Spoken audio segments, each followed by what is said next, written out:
Welcome to the Olathe Spark Starters podcast. Welcome to Olathe Spark Starters, where it is our mission to inspire innovative ideas and empower educators to cannonball into personalized professional learning. On episode 2 of Olathe Spark Starters, we will focus on our journey to discover how to actively engage all students.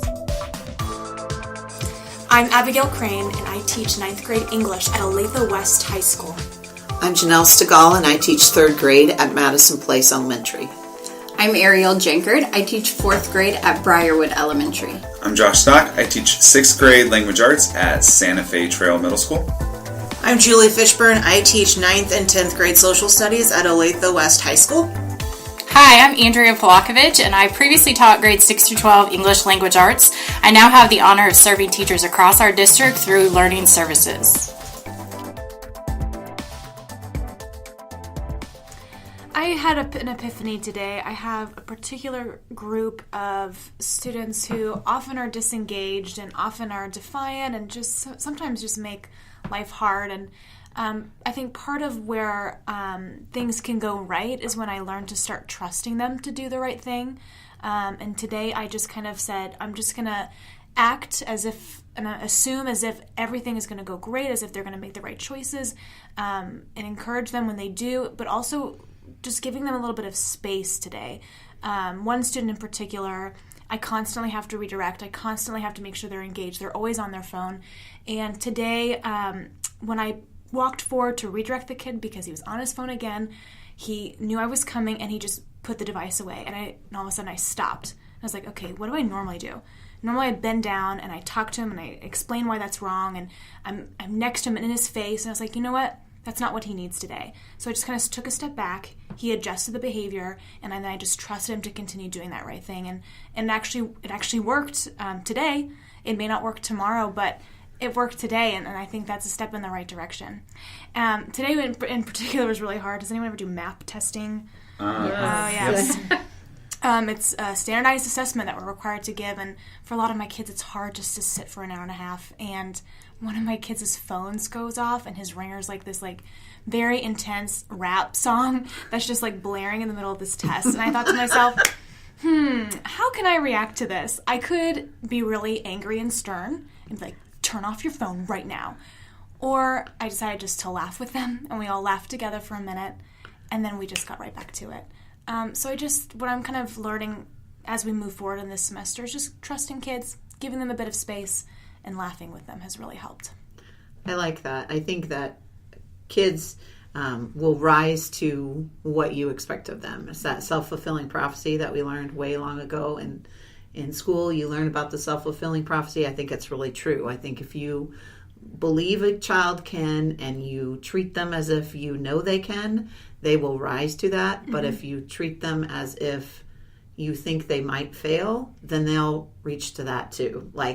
If you raise the bar high enough, they'll come to it. So I think that's fun that you realize that. That's pretty cool.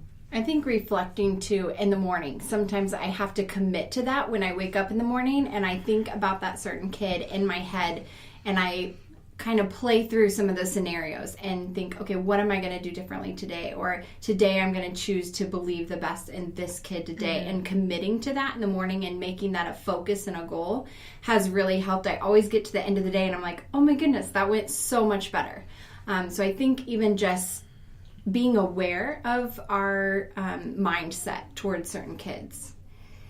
I totally agree with that. I think, as secondary teachers, sometimes, depending on the class that you have, if it's a semester class, you can see 170 kids in a whole school year. And that's a lot of different personalities and relationships to build. And we all know how important that is to do that with kids, build those relationships. And last spring, I had a world geography class, and I was doing this crazy PBL thing that was a little bit scary because it was outside of my comfort zone. And one of the girls I knew I was getting, I'd never had her before in class, but she was kind of already famous because she's the one that you know of that's always on OSS and ISS and cussing teachers out, and kind of terrified me to, like you said, Abby, trust that she could function in a group. And she really resisted initially, and I thought, this is going to be a disaster. And I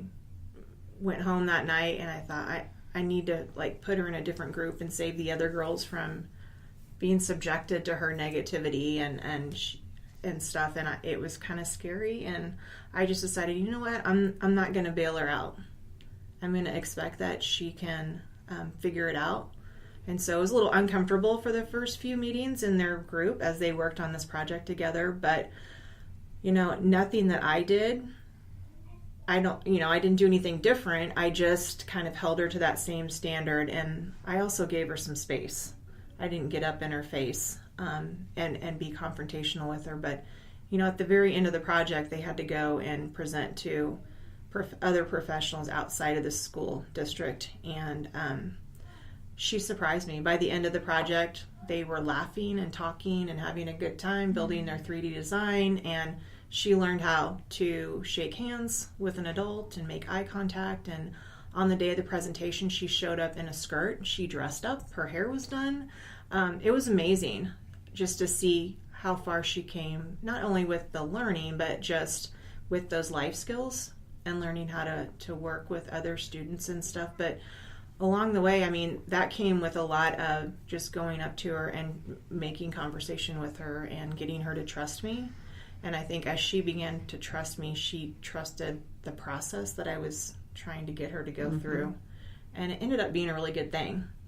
Now, I'm not going to lie and say I wasn't terrified initially. Right. Thinking, what the heck did I do? I totally set not only her up for failure, but myself too. So for that situation, it ended up being a really cool thing. Right. I like what you said when you said that you through the process, you made sure you went and talked to her and things. Several years ago, I don't know, we did something called the 2 for 10. Have you heard this? And so where you do, and it's always worked. It must be at least 10 years ago that I did it for the first time, but I had a little boy in kindergarten who was just really tough, rolling on the floor, cussing you out, just all the things that a 5-year-old probably shouldn't do. And so I did that, and it's what it is it's 2 minutes or 5 minutes. I spent 5 minutes with him every day for 10 days, just me and him. And I think it really makes a difference because you were just having conversations, normal everyday conversations with her about probably not about her project and probably not about her, and kids like that. They like to get to know you, like when you said that you laughed with the kids. Like, I like that you said that you laughed with the kids because now you're sharing your personality with them. Like, you found that phone really funny. And so you just went ahead and laughed. Like, the phone was funny. And so that's what you do. If you had been with your friends and the phone had gone off, you would have laughed. And so they feel like, not that you're becoming friends with these people, but you're showing them that human side. That human side. And that builds that relationship because then they feel like, oh, she's open to having a relationship with me, And I think there's a temptation in our most difficult classes to avoid really showing our personality and our own vulnerability because we don't want to lose control.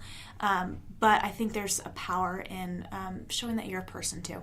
Well, a lot of times when you're building these relationships with kids, you can start to realize why some of the behaviors are coming up, especially when you start to hear some of the kids' backgrounds, their home situations. They may have some situations going on with friends.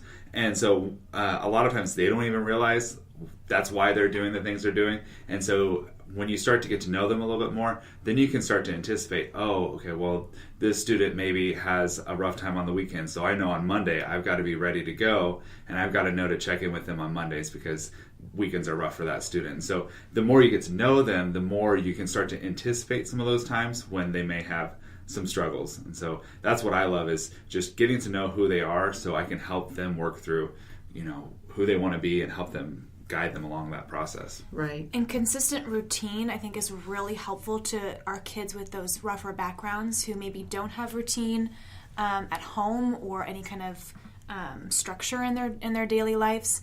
One way I provide routine is greeting kids at the door. There is a study that I think was in the early 2000s that just got repeated again and validated about reducing in-class behavior when you greet kids at the door significantly by about 18%. And it's just a quick handshake, a quick fist bump, a quick hello, good morning, stating their name, so you start the day off on a positive note. I think too, when you build those relationships with kids, they want to learn. They want to, make you proud as their teacher. And like you said, Janelle, it's, with my student that kind of scared the bejeebers out of me with that presentation, I just found little ways as I would walk by, and I wasn't up in her business all the time. I would give her space, but just things I talked to her about her stickers on her MacBook, or, anything little that would start that conversation and then just keep it going. That was really huge. I'm curious if you still have a relationship with her, or if did she graduate? Or she hasn't graduated yet, but what I didn't share is she does come from a rough background, and I knew that ahead of time because her siblings before her were also kind of well known for and that that's part of life.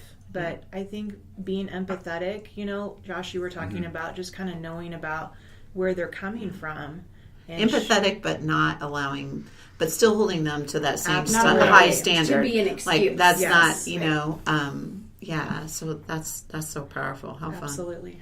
I think too with the greeting, I do that in my class as well. But one thing that I've realized too is not just a relationship with me, but a relationship with their peers and building that entire culture. So they can be comfortable with me, but if they're not comfortable with their peers and trusting of their peers, when we do PBL and group work, it's disastrous if they haven't had the time to build those relationships. So one thing that I actually have my students do every day is we have a greeting time where they greet each other, and we have a question each day. So they say, like, I'll give them a question like, what's your favorite movie? So they have to say good morning to the other student and by name. So good morning, Johnny, and then what's your favorite movie? And then they have to reciprocate that greeting. And we've talked about the importance of naming each other, even though it seems silly to say we know their name, but naming is really important. And so we've talked about using their name and answering the question, and then remembering to ask them the question back is really important, and showing that we care not only to share our answer, but that we want to hear their answer as well. And I think that just simple, it takes less than 5 minutes every day, but it just builds that community amongst our whole class. So I love that. I love that as part of your opening activities, but something I'm trying this semester is a closing activity where we jot down an appreciation, an aha moment, or an apology. Eventually, I'd like us to get to the point where we're sharing out loud and not necessarily writing it down the whole time, but an example of an appreciation might be, I really appreciate Jonathan for helping give me critical feedback on my thesis statement. Or I appreciate Mrs. Massey, the librarian, coming in and sharing some books with us and letting us go into the library. An aha moment is like a light bulb moment, anything they learned that day, any epiphanies they've taken away from the lesson. And then an apology is a chance for them to reconcile for any mistakes they may have made that day. So I apologize to everyone for having my headphones in all hour, and I promise to not do that tomorrow. Or I apologize to Mrs. Crane for talking when she was talking during the instructions. And it's just a chance for all of us to be vulnerable and to acknowledge and recognize that we're imperfect, but that also good things are happening in the room too.